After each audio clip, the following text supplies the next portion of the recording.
नमस्कार प्रिय दर्शक बंधु आपण को स्वागत करुच्ची वास्तुवाणी ओडिया चैनल पुणी एक नूतन अध्याय को। दर्शक बंधु आपण देखिथिबे घरे कौन सी जिनिसर बा टंका पैसार कौन किसी अभाव नथिले मध्य घरे दिन को दिन अशांति कलह क्लेश ये सबू वृद्धि पाइबार लगी थाए। यार कारण आम खोजिकी पाई न थाउ। यार कारण अनेक कारण थाईपारे। घरे कौन ना कौन क्षेत्र में वास्तुदोष हो बा घर उपरे कौन नकारात्मक प्रभाव जोग हो बा घरे कौन दुष्ट शक्तिर प्रभाव हो बा घरे कौन भूत प्रेत बा कौन गुणिगारेडी करा या प्रभाव घर अशांति कलह सृष्टि होता है। तेबे से जेकोसी कारण होइथिले मध्य आपण या सहजरे दूरे दे पारिबे। आपण प्रत्येक दिन सकाळे आपणकर पूजा घरे आपणकर ठाकुर को पूजा कर सारिबा परे गायत्री मंत्र जप करंतु।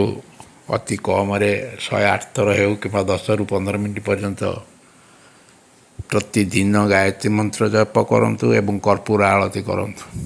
2 समय सकाळे पूजा समय कर्पूर आरती करी प्रत्येक बखरा घर रे बुलाई आणतु एवं घरे जदि अत्यधिक अशांति कलह सृष्टि होता है तेबे आपण सकाळे एवं संध्यारे 2 बेला गायत्री मंत्र जप करंतु। जदि आपण किछि भी करि पारु नांती आपण पूजा करि पारु नांती गायत्री मंत्र जप करिया पय आपणक पाखरे समय अभाव थाए तेबे आपण गायत्री मंत्र को घरे बजाई छाड़ी दियंतु।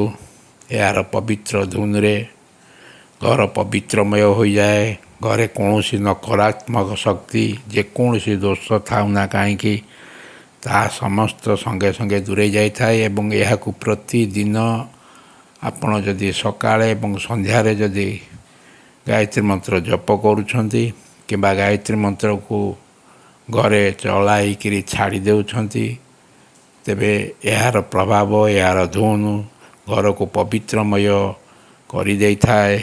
घरे थिबा समस्त नकारात्मक शक्ति भूत प्रेत भय हो वास्तु दोष हो बा कौन गुणी तांत्रिक जेकोसी क्रिया हो ता संगे संगे दूरे जाई थाए।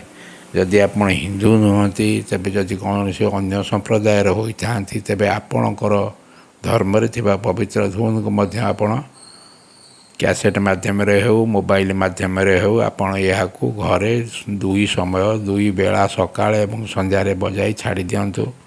घरे जेकोसी प्रकार दुष्ट शक्ति हो बा जेकोसी ग्रहर प्रभाव हो जहाँ थाउ ना कहीं ता समस्त दूरे जाई थाए। या 100% आपन को सफलता आनीदेव। दर्शक बंधु जदि वीडियोटी आपन को भल लगी थाए निश्चय चैनल को सब्सक्राइब करिए। वीडियोटी गोटे लाइक करिए। रहउछि धन्यवाद नमस्कार।